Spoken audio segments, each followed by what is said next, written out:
Welcome to Faith on the Force, the podcast bringing attention to the issues law enforcement officers around the country face on a daily basis. Families, relationships, mental health, community relations. Faith on the Force helps officers overcome stressful situations. Now, here's Michael McSeller. Welcome to Faith on the Force, episode number 4. I'm your fellow brother in blue, Michael McSeller. I'm just so excited about today. We have a special guest, Stan Campbell.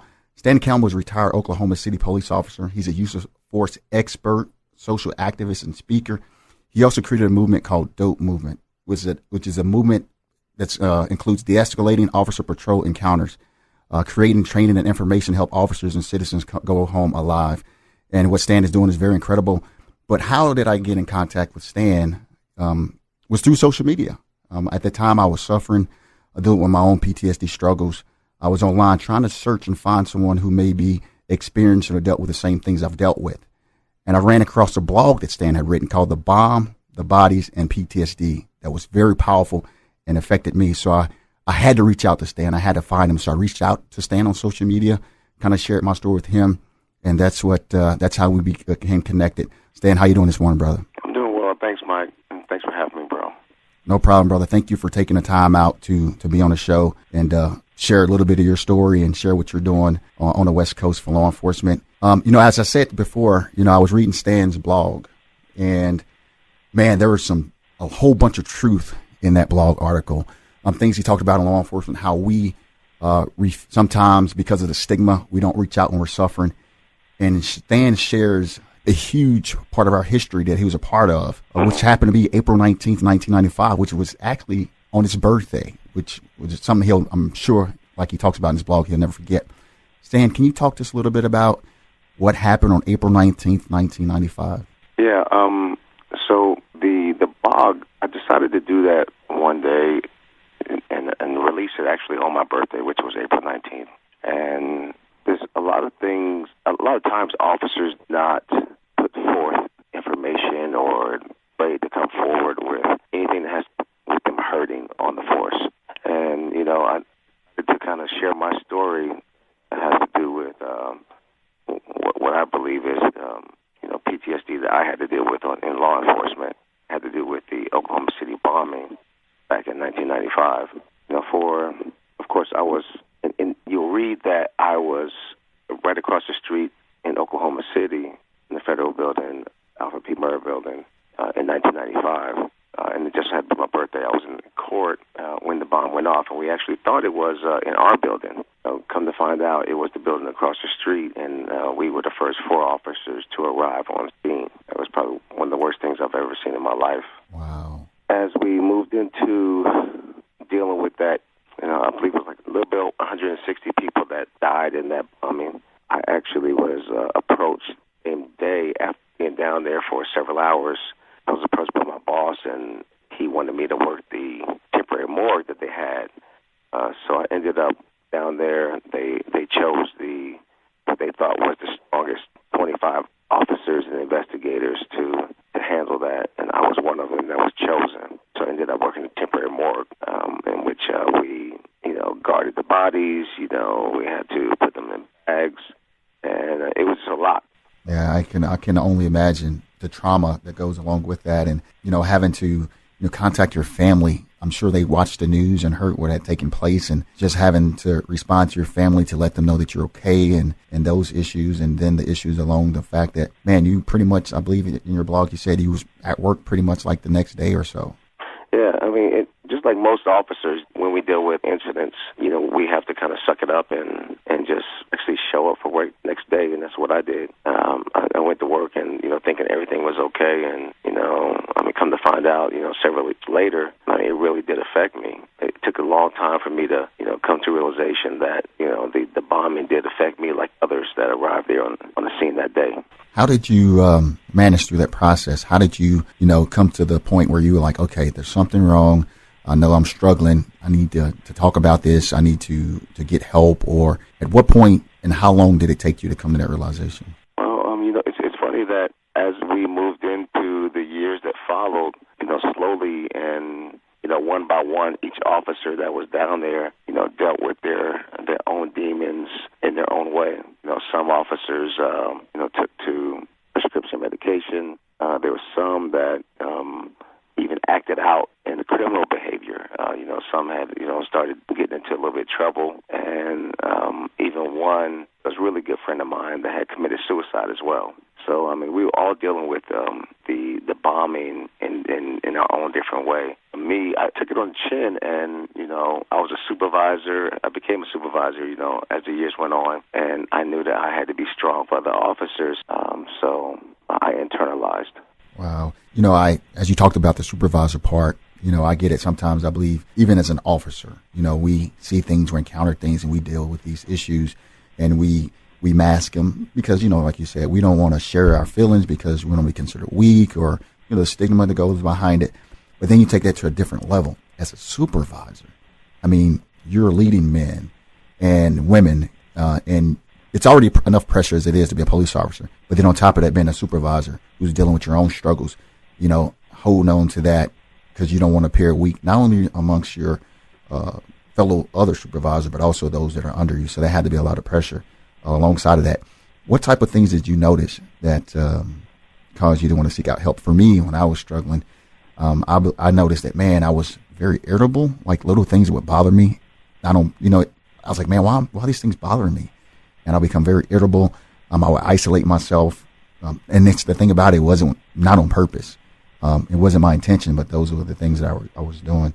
What did you notice about yourself? Well, and as the years went on, and I have to admit that I never reached out and got official help. Just like most officers, I held on to it really until I retired. It took like 5 years after I retired, before it actually affected me, or I kind of decompressed and allowed it to affect me. I didn't know how much it really affected me until I left the police department. But, as I thought about it and I look back, I think about I refused to cry. And that was one of the things that occurred. I was a SWAT team. I was a counter sniper for 6 years. I was an honor guard for 12 years, so we had to deal with a lot of, officers' deaths and, follow-up of the bombing. I was one of the ones who, stood guard. And it's kind of crazy that we kind of push it back and we file it away. And I didn't feel that I had the opportunity to just really face the things that I was going through. I was just fortunate enough to retire without it truly affecting me too much. Yeah, I think sometimes we forget about the retirees. I've talked to several men and women that are retired that are struggling with things they encounter on their job, that now they have that freedom and these things are coming back up. Like I said, I was reading part of your blog again last night, and here's the part that brought me to tears.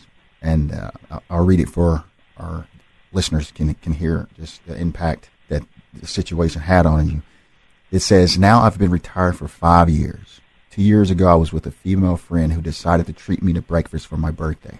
It was a perfect day, California day, at my favorite restaurant. The food was great and the breeze was coming off the water, and we sat under the shade of the palm tree above. She asked me, do you love your birthday as much as I do mine? I told her I actually did not, because it reminds me of the bombing.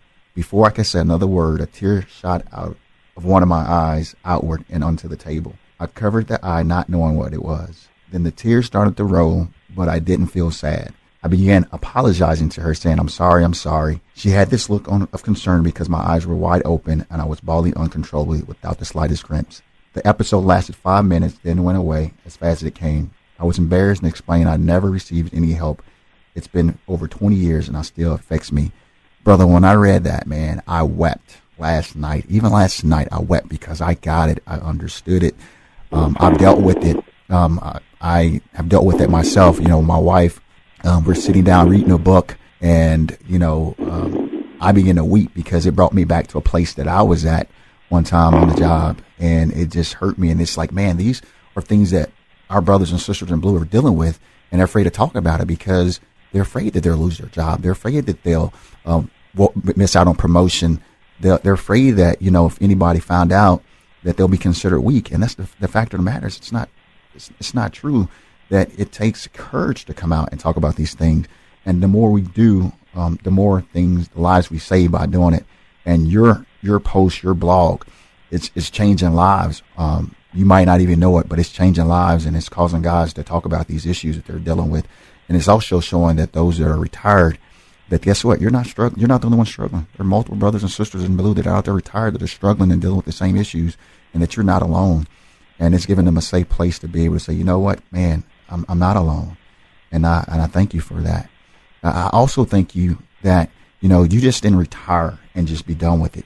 You had a purpose, and you're out there and you're doing your purpose with Dope Movement, and I love what you're doing with that. Can you share a little bit with us about that? Absolutely.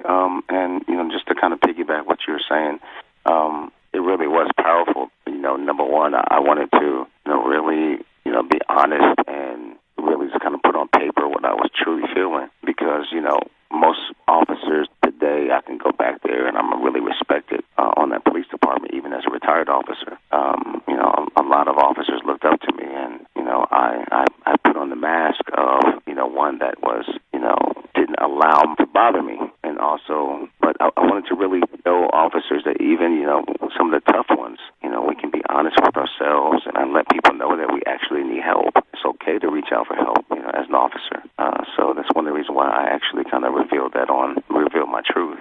What I decided to do with de-escalating officer patrol encounters, the DOPE movement, I saw what was going on in 2016, where things were just out of control. Where we had several shootings that occurred with citizens. They were definitely national news, and then we had the officers in Dallas that were gunned down. And my sister approached me, and she is an actress. Her name's Stan Campbell, and I taught her before how to deal with officers. When she gets pulled over, she asked if I could do that and share it with her on her social media. I said, well, what, T, I don't want to be one of these people that just shares a moment. So I told her, I said, I think it'd be important for us to start a movement.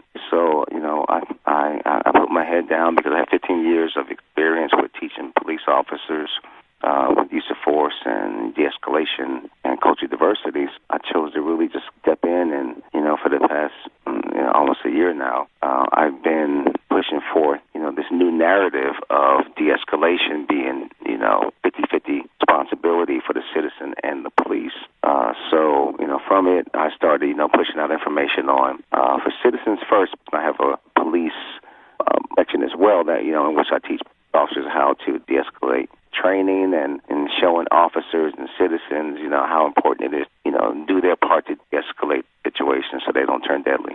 Awesome. That's awesome. I love what you're doing. Have you seen any improvement with the relationships since you started, though? Are you talking nationally? Just wherever you're doing it at, have you seen has it been received really well? Well, I'm really getting some good reception. I'm working two programs simultaneously. One's called Spectrum Shield, and that's when I deal with 12 boys. Every 6 months, we take them to a ranch, and they're of driving age. We teach them how to, positive encounters with police officers.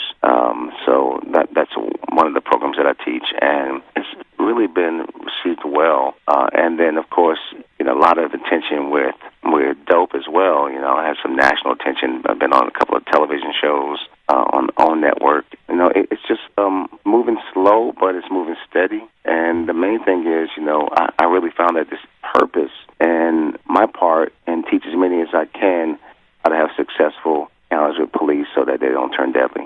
Awesome. That's phenomenal. Well, I'm going to do whatever I can on this coast to put what you're doing out there. I'm going to reach out to some friends and have them reach out to you. Maybe we can get you out on this coast and do some teachings and do some talking about what you're doing with DOPE. I'm excited about what you're doing. Any chance I get a chance to come out that way, maybe I can catch up with you and partner with you on that as well. But I just love what you're doing, man. And how can people contact you if they want to contact you? What you're doing? Sure, and there's a couple of different ways, but I really want you guys to try to support DopeTheMovement.com. And I laid out a website, and I'm starting to add a lot of information in which I can share and give people a place to go to between there and also my Facebook page under the same name, so that we can share information and solutions. That's really what it's all about. There's enough people making aware that there's police brutality going on, but once you go beyond awareness, people need to come forward with solutions, and that's kind of what I'm doing. That's with DOPE, and that's kind of what I want you guys to do as well, to share different solutions and figure out how do we, move solutions so that all of us go home alive. Amen, brother. I appreciate you. I appreciate what you're doing. I thank you for being a guest today, this morning on our show, and taking the time out to be on Faith on the Force. If you have there's officers right now that are listening, what kind of words of encouragement you can give to them during this difficult time that they may be dealing with? Well, one of the main things is you do feel that you are one of these officers and you're no longer giving information to your family and sharing things with your partner who rides around with you. Reach out and ask for some assistance if you see yourself going through a downward spiral. On that same note, an officer who rides around someone that is going to go through that change, recognize it, reach out to that person and let him know that it's okay, him or her know that it's okay. Reach out for help. And that's the main thing is that, afraid to ask when we actually need it. It's okay. I mean, you're not being weak if you ask for help, but it will help you make it through the rest of your years. Well, thank you, brother, for being on the show, man. I appreciate everything you're doing. Once again, you can check Stan out on his Facebook page and as well as his website. We're going to have all that information up on my Facebook page as well, and you'll be able to have that. I'm going to put up his blog as well so you to read that. It is deep, emotional. It's going to leave you with some tears in your eyes, but it's truth, and that's what's important, truth. And truth, which is we know sets us free. So once again, brother, thank you for being on the show, and I'll reach out to you a little bit later and get more involved in what you're doing. Absolutely, and thank you so much for moving forward and grabbing the torch and trying to help our officers as well with what you're doing. Thank you, brother. Thank you for being on the show. No problem. Man, what a powerful show. What a powerful story by Stan. He's doing a lot of great things with D.O.P.E movement. On the Facebook page, I'll have his information up on the Facebook page as well, so you'll be able to reach out to him. I just want to thank you for taking the time out to listen to the show today. I want to thank you as always. This is Faith on the Force. Thank you for listening to Faith on the Force with Michael McSellers. Be sure to subscribe